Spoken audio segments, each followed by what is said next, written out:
શંકર ભગવાનના મંદિરની જે નવેસરથી રિનોવેશન ત્યાં પછી મને જ બેહવાનો ભગવાને મોકો આપ્યો અને મારા આઈથી પાછું બધી એટલે બહુ જનની જન્મભૂમિ છે સ્વર્ગાદપી ગરીયસી ભગવાન રામ એમ કહે છે જીવનમાં બે વસ્તુને ક્યારેય ભૂલવી ન જોઈએ. એક તો જેણે તમને જન્મ આપ્યો છે માને ન ભૂલવા જોઈએ અને એક જ્યાં તમારો જન્મ થયો છે એ ભૂમિને ન ભૂલવી જોઈએ.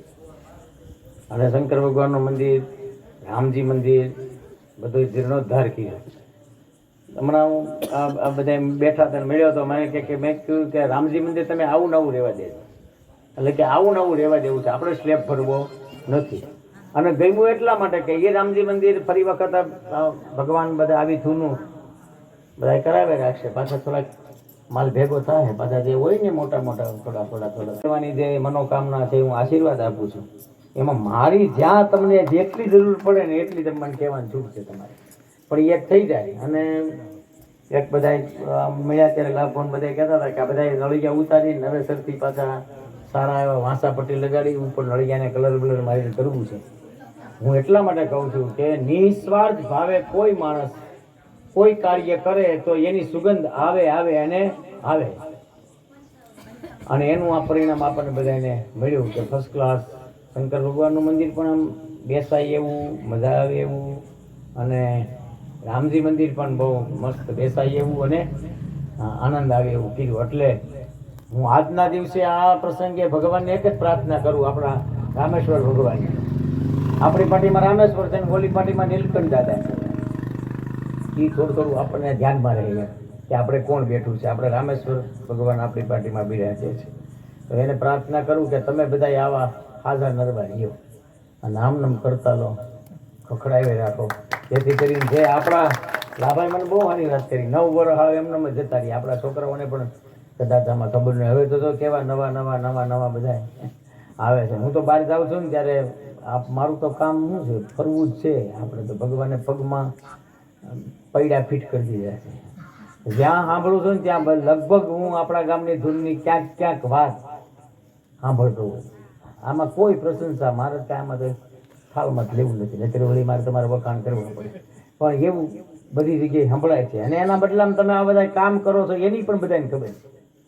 ઘણી વાર શું હોય કે આપણને એમ તમને કોઈને ખબર નથી એવું નથી. ઘણા ગામના અંદર આ સમાચાર છે કે આપણા ગામમાં આવી ધૂન ચાલે છે ને આવું બધું તમે કરો છો. અને મોટી વાત તો એ છે 500 મણ દાણા તમે ચકલાને કબૂતરને નાખો છો, એ તમારા ઘરમાં કોઈ દાણા નહીં ખૂટવા દે, એ આપણા ઘરમાં દાણા ન ખૂટવા દે ને સંકલ્પ કરીએ ત્યારે. એટલે ભગવાન ખૂબ ખૂબ ખૂબ તમને બધાને આવા, હું તો ત્યાં સુધી કહું છું કોઈની ઘેરે દીકરાનો જન્મ થયો હોય અને છઠ્ઠી હોય તે દિવસે આવી ધૂન રાખો, એટલે બધા બહુ બધા થાય જ છે, જ્ઞાન બધું ધરે જ છે. તમારા ઘરે દીકરો જન્મો છે અને એનો જન્મદિવસ છે ત્યારે એક દિવસ ધૂન રાખો, અને થોડા ઘણા આપણાથી. અને આ લોકો ક્યાં કોઈ ફિક્સ ભાડું તો કાંઈ છે નહીં, બધું ગાંઠને ગોદડે વાહુ જાય છે, બધું લઈ લઈને આવે, માઇક બાઇક આ બધું થાય તો ઠીક છે, ન થાય તો કાંઈ નહીં. ઘણી જગ્યાએ એવું પણ હોય છે, હવે અમારા સાધુ બ્રાહ્મણની ઘરે ધૂન હોય તો આ લોકોને હું ખાલી આમ આમ કરવાનું, સવારે 2 રોટલા ખાવા પડે ઘરના, આમાં આવે મૂકીને જ આવવાનું હોય, બરાબર. પણ આવું કરજો જેથી કરીને આપણે જે આપણા મનમાં સંકલ્પો છે આપણા ગામના એ થાય. હમણાં અમે બેઠા બેઠા વાત કરતા હતા કે હવે એક વખત ફર્સ્ટ ક્લાસથી ચબૂતરો, મેં એને ભલામણ કરી છે કે ચબૂતરો મોડો કરજો પણ ઊંટવડના પાદરમાં છે ને એવો કરજો, મસ્ત મસ્ત એવો ફર્સ્ટ ક્લાસ ભલે. અને હું બોલું છું એનો અર્થ આશીર્વાદ જ છે. હા, હું મારું જ નથી કહેતો, મારા બાબુજીના બળથી હું કહું છું, જે કાંઈ છે એ મારી પાસે તો. પણ થાય બધું આવો, બધાને ખૂબ ખૂબ ખૂબ આશીર્વાદ. અને બધા ગામના લોકોને પણ બધાને ખબર પડે કે આવું આપણા ગામમાં કાંઈક થાય છે, અને એનું પરિણામ પણ આવું બધું ગામમાં પૈસા વાપરીને આ લોકો અહીંયા વાપરે છે.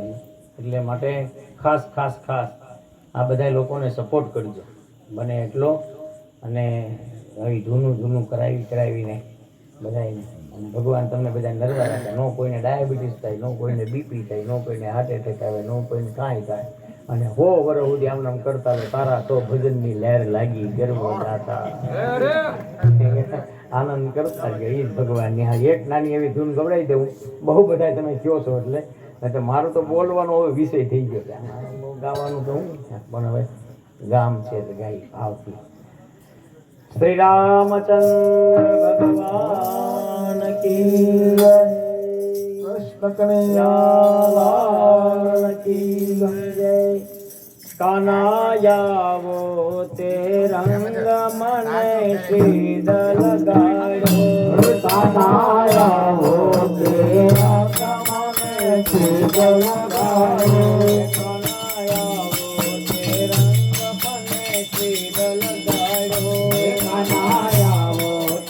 રંગ મને સીધ લગાડ્યો.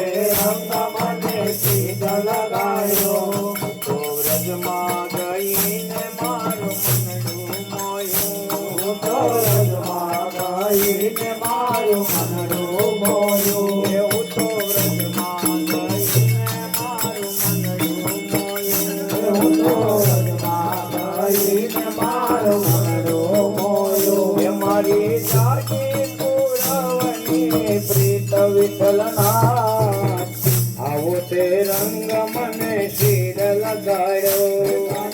આવો તે રંગ મને સીધ લગાડ્યો.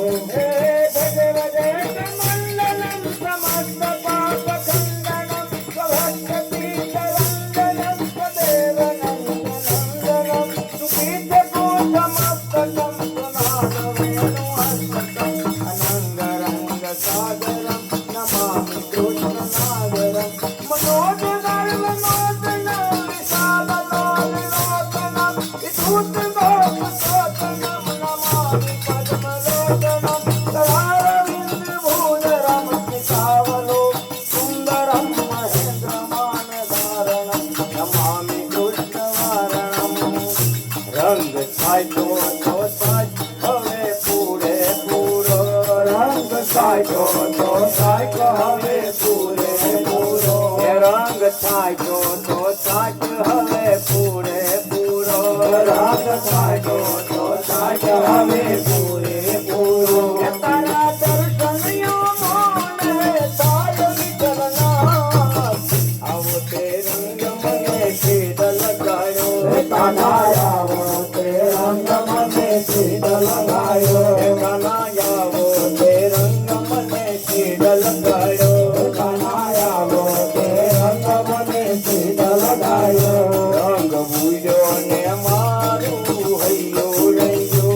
રંગ ભૂલ્યો ને મારું હૈયો રૈયો. રંગ ભૂલ્યો ને મારું હૈયો રૈયો. રંગ ભૂલ્યો ને મારું હૈયો રૈયો. હવે હૈયો રાતું નથી હાથ વિચરણા. આવો તે રંગ મને સીધ લગાડ્યો. કાનાયાવો તે રંગ મને સીધ લગાડ્યો. કાનાયાવો તે રંગ મને સીધ લગાડ્યો. કાનાયાવો તે રંગ મને સીધ લગાડ્યો. હવે ચડતો નથી. હવે ચડતો નથી બીજો રંગ વિચરણા. આવો તે રંગ મને સીધ લગાડ્યો. કાનાયાવો તે રંગ મને સીધ લગાડ્યો. મારે રહેવું અહીંયા ને તારો મેળ થયો. મારે રહેવું અહીંયા ને તારો મેળ થયો. મારે રહેવું અહીંયા ને તારો મેળ થયો. મારે રહેવું અહીંયા ને તારો મેળ થયો. હવે કેમ કરી તારા જાય વિચરણા. આવો તે રંગ મને સીધ લગાડ્યો. કાનાયાવો તે રંગ મને સીધ લગાડ્યો. કાનાયાવો તે રંગ મને સીધ લગાડ્યો.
મારી નરસિંહ મહેતા ના કરે રે તારી મારી નરસિંહ મહેતા ના કરે રે તારી મારી નરસિંહ મહેતા ના કરે રે તારી મારી નરસિંહ મહેતા ના કરે રે ઊંડી કાળી કોરા સાંકળે રે તારે હરિને રામ નામ બોલજો રે ઊંડી કાળી કોરા સાંકળે રે તારે હરિને રામ નામ બોલજો રે અમારે કોઈની નથી પરવાર રે શામળા ગીરધારી મારે કોઈની નથી પરવાર રે શામળા ગીરધારી મારી ઊંડી સ્વીકારો મહારાજ રે શામળા ગીરધારી મારી ઊંડી સ્વીકારો મહારાજ રે શામળા ગીરધારી મારે એક તમારો આધાર રે શામળા ગીરધારી મારે એક તમારો આધાર રે શામળા ગીરધારી ગરથ ગોપી ચંદનો અને તુલસી હે મનોહર સાચું ઘરેણું મારો સાંભળો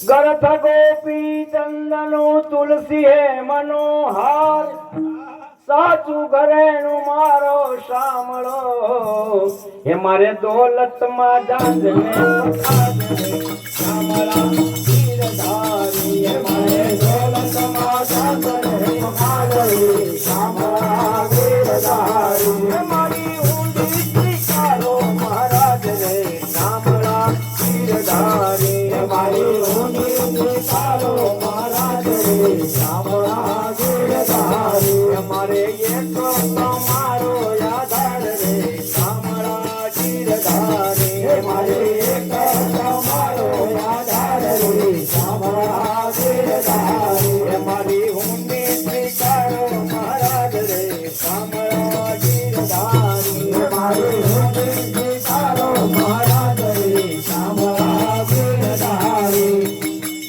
નરસિંહ મહેતાએ ઊંડી ગાઈને એની આગળ દ્રષ્ટાંતો આપ્યા કે ભગવાન તમે કોના કોના કામ કર્યા કોઈ પણ માણસને જ્યાં સુધી અંદરથી પુરાતન નો આવે ને ત્યાં સુધી કામ ન થાય એટલે પુરાતન ચડાવવા માટે બધા આ દ્રષ્ટાંત આપે છે કયા કયા આપ્યા દ્રષ્ટાંત પ્રહલાદની પત રાખવા અને વાલે ધર્યું નરસિંહનું રૂપ પ્રહલાદની પત રાખવા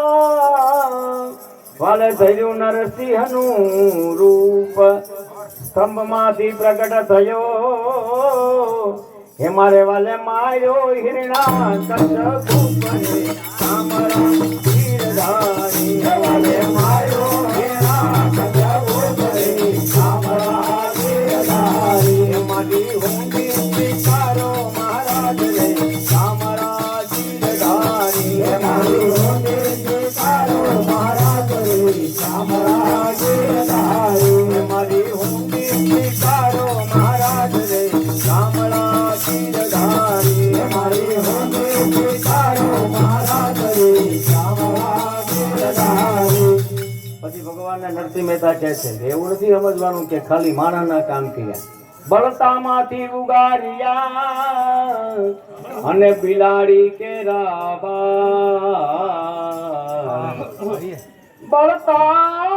બળતામાંથી ઉગાર્યા બિલાડી કેરા બાળ ટીટોડી નાવા લઈને ઉગાર્યા મારા વાલાની મરજી પ્રમાણે મહારાજ રે શામળા ગીરધારી વાલાની મરજી પ્રમાણે મહારાજ રે શામળા ગીરધારી વાલાની મરજી વાલાની મરજી વાલાની મરજી પ્રમાણે મહારાજ રે શામળા ગીરધારી વાલાની મરજી પ્રમાણે મહારાજ રે શામળા ગીરધારી મારી ઊંડી સ્વીકારો મહારાજ રે શામળા ગીરધારી મારી ઊંડી સ્વીકારો મહારાજ રે શામળા ગીરધારી પછી એક ભગવાનને ફરિયાદ કરે છે 450 ખોરલા નાગર તણા અને જુનાગઢની મોજા 450 ખોરડાના ગરતણા જુનાગઢની મોજાર એમાં નથી મારે નોતરું હે મારી વાલે નાતે દીધો છે તિરસ્કાર મારા તીરધારી મને નાતે દીધો છે તિરસ્કાર મારા તીરધારી તાલી પાડીને રામ નામ બોલજો રે તાલી પાડીને રામ નામ બોલજો રે તાલી પાડીને રામ નામ બોલજો રે તાલી પાડીને રામ નામ બોલજો રે તમારા અંતરના પડદા ખોલજો રે તાલી પાડીને રામ નામ બોલજો રે તમારા અંતરના પડદા ખોલજો રે તાલી પાડીને રામ નામ બોલજો રે તમારા અંતરના પડદા ખોલજો રે તાલી પાડીને રામ નામ બોલજો રે તમારા અંતરના પડદા ખોલજો રે તાલી પાડીને રામ નામ બોલજો રે તાલી પાડીને રામ નામ બોલજો રે તાલી પાડીને રામ નામ બોલજો રે પાર્વતી ભજ્યા